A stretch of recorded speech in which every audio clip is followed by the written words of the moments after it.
Welcome. I'm so glad you're here today. If you're here, that means you're probably a mayor, or you advise a mayor, or you're someone who cares a great deal about your city, and we welcome you. Um, at this time, so much has been thrust on mayors. We have a deadly pandemic, an economic shutdown, a reckoning with racial justice, and so much is on your plates that you could not possibly have imagined just a few months ago. This isn't what you expected when you ran for office, I imagine. Um, but here it is, and it's on you. And we understand that COVID is devastating, regardless of how many people in your city have become ill. It has caused an economic shutdown, the tremors of which are being felt all across this country, and there is not a pocket that doesn't feel it.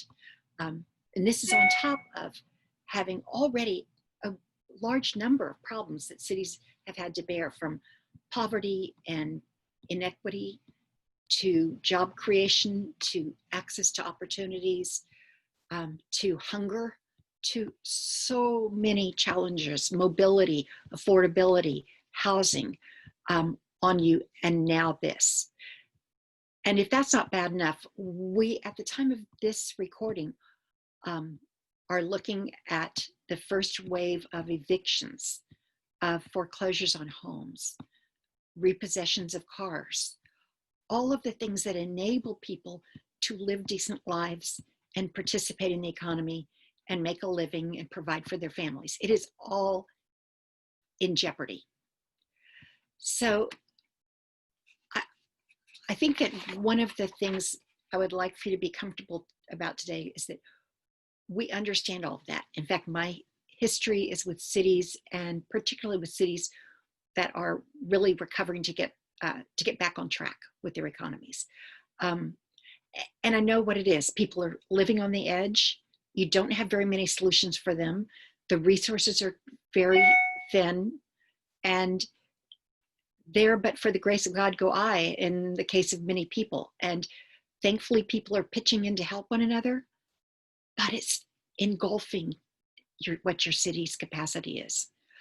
So this is about introducing you to some tools and concepts that could allow you to dramatically and quickly and affordably have an impact on all of these cascading and interrelated conditions that are really damaging lives and damaging your city.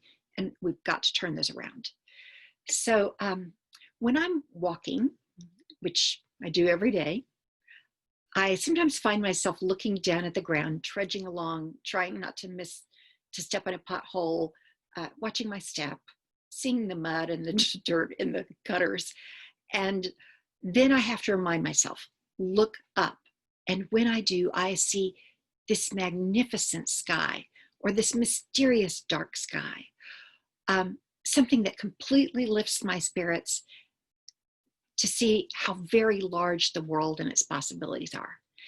And in effect, that's what this webinar is about and what this course is about. To achieve a more livable world, a more livable city, you have to envision it. So for a moment, look up with me at a world in which all children have all the love and food that they need, where people have the ability to get to a job without having to own an expensive car that they need just for that, where people can get to class and to school affordably, where housing is affordable, where there are opportunities that are fair and equitable for everyone, where there's mobility equity. No one is prevented from achieving in the economy just for lack of the ability to afford a car. It's a city where the economy is strong and resilient, and there is upward mobility and opportunities and empathy and civic organizations and groups that help knit and weave your community together to cover the patches in the safety net. It's a city where people will endow a museum where people will deliver meals to the elderly. It's a city where there is a sense of community, where there's a sense of an identity that is far beyond its problems and touches instead what it means to people. A city that is so attractive that even college students who leave want to come back, and they come back to that city to become entrepreneurs or to own businesses or to become hard workers. And isn't this why you ran for mayor in the first place?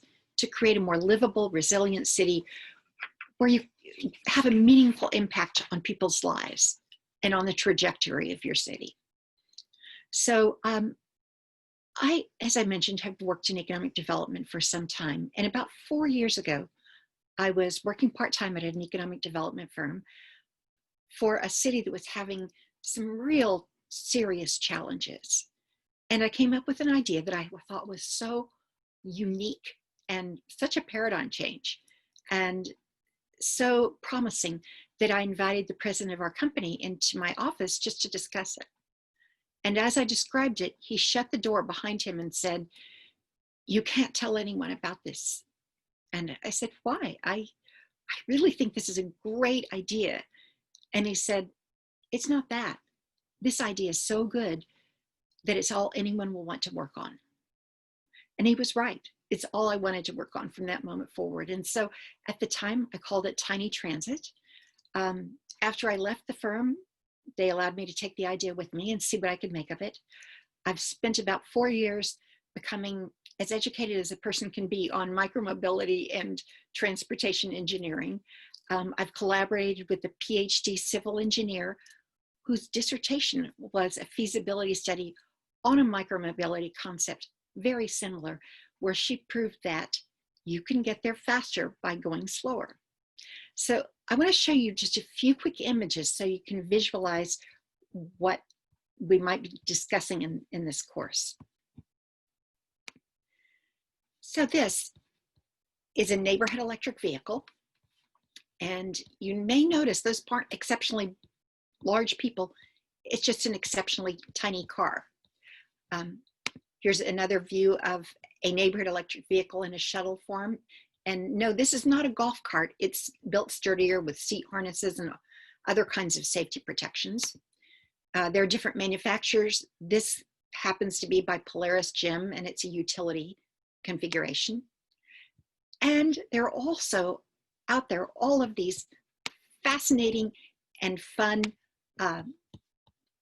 ideas for shared and dockless vehicles like scooters, like seated scooters, like this adult tricycle in Austin where this man drives people around his neighborhood for little trips. Here's a pedicab. It extends to pedicabs and even pedicabs with pedal assist, so you don't have to feel guilty about how hard you are and heavy you are on your pedicab driver. This is a shot of a bridge downtown I've taken from the back of a pedicab. And let me show you a few other aspects of the infrastructure. So there are the vehicles and the modes, which also embrace bicycles and pedestrians. And then there are paths. And it is our belief that we need to have safety as the prime directive, and that these vulnerable modes, including bicycles and pedestrians, must be much more protected than they are presently for people to begin to use them in droves, which is what we need.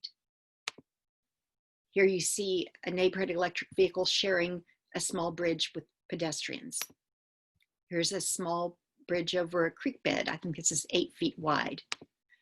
This is a pedestrian bicycle bridge that's 12 feet wide that could be expanded in purpose to include these creative, smaller modes, licensed, regulated, or not. This is a look at a downtown and how these kinds of vehicles and low emission modes can be protected from conventional cars, even in the big city. Here's an example of a tiny tunnel. And of course, you know, these very effective water and sand filled barriers that we see everywhere, some people might not think they're beautiful, but I do, because they protect people. And of course, these concrete barriers can be painted by children and don't have to be so drab. This is a bridge across a highway outside of Houston for pedestrians and cyclists that could also be repurposed to include these small lightweight modes. And I just want to show you what the impact is from the standpoint of carbon emissions. A conventional carbon vehicle, you'll see on the right, emits 4.6 metric tons of CO2 a year. A neighborhood electric vehicle, which is pretty much the maximum user of energy of all these small modes, barely makes the chart. And what I think is important right now and this moment, and why we're offering this course right now and reaching out to you right now, is that there will be, in all likelihood, a major infrastructure bill that will likely go to large-scale solutions in gigantic, monumental projects, unless other projects get in there and competitive. And I show you this slide just so you can imagine. We know adding one more lane is not going to solve those commuters' problems. And I want to show you quickly this map so you can see that the concept we're talking about is actually happening in several cities across the country, from Peachtree City, Georgia, to Lincoln, California, to the Coachella Valley. So we've done a lot of work in this area, and we've done it all with mayors in mind.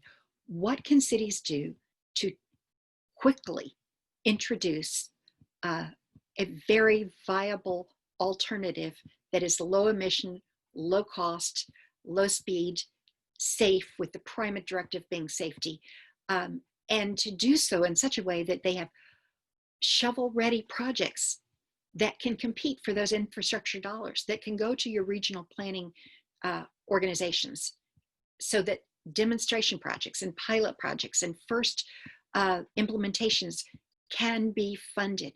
That's what we need with this economic, with our economy in shambles. Why would we rebuild it the very same way? Let's build back better. Let's do it in a way that ordinary people can use very low cost mobility and save that money and be safe and know their kids are safe in the process. This is Vision Zero all the way. I am so glad you joined us today. I look forward to talking with you more. This is a very exciting time. This is an exciting concept. I hope you will apply for this short course, and you will find my phone number and email at the end of this video webinar. Thank you so, so much. I look forward to talking with you very soon.